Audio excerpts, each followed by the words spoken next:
جنوری کی سرد اور اداس شام، وہ بلکھاتی سڑک پر محو سفر تھی۔ وہ گاڑی کی کھڑکی کے باہر جھانک رہی تھی۔ اس کی سنہری زلفیں سرد ہوا میں جھوم رہی تھیں۔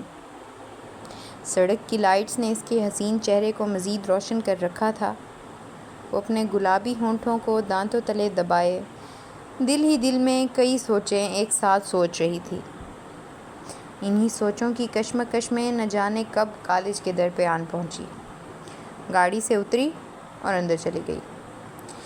اس شام یہاں کچھ عجیب چہل پہل تھی۔ اس قدر روشنی تھی کہ شام کا وقت محسوس ہی نہیں ہو رہا تھا۔ ہر ایک مسکرا رہا تھا، گروپ فوٹوز بن رہی تھیں جیسے بچھڑنے کے بعد کبھی مل ہی نہ سکیں گے۔ یہ سب دیکھ کے حیران تھی۔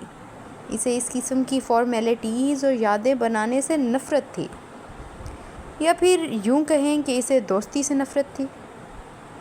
آج اس کا کالج میں آخری دن تھا۔ تم آ گئی؟ عائشہ نے اس کے کندھے پر ہاتھ رکھا۔ ارے عائشہ، تم ہو؟ میں تو ڈر گئی۔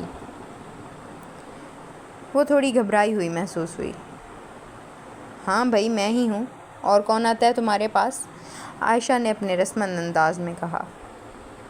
ہاں تو اب گھور کیوں رہی ہو؟ سچ ہی تو کہہ رہی ہوں۔ کون آتا ہے بھلا تمہارے پاس؟ سب بھی تو ڈرتے ہیں۔ اتنی سنجیدہ ہو تم؟ یہ تو بھائی میری ہمت ہے کہ میں تم سے مذاق کر لیتی ہوں۔ عائشہ نے مسکراتے ہوئے اسے چھیڑنے کے انداز میں کہا۔ تم ہمیشہ ہی اتنا بولتی ہو یا میرے پہ کوئی خاص مہربانی ہے؟ اب وہ تھوڑا چڑ رہی تھی۔ کبھی کبھی میں یہ سوچتی ہوں کہ اگر زیادہ بولنے کا مقابلہ ہوا تو تمہارا تو کوئی ثانی نہیں ہوگا۔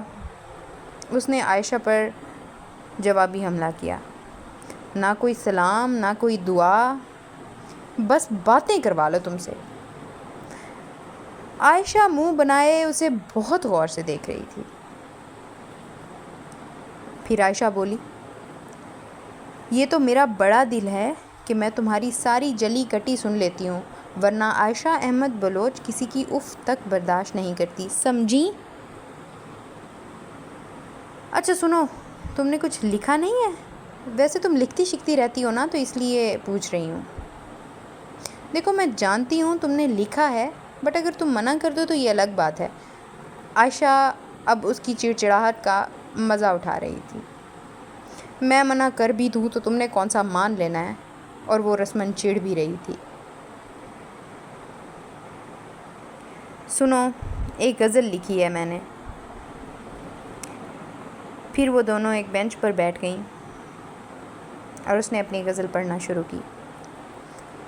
تیرے ہجر کی آتش میں ہم جل کر راکھ ہو جائیں، کہ دھڑکن دل سے کہتی ہے چلو برباد ہو جائیں۔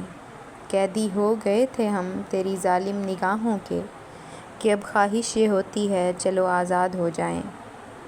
نامی تو گزرے ہیں زمانے میں کئی خانم، محبت ہم سے کہتی ہے چلو برباد ہو جائیں، چلو برباد ہو جائیں۔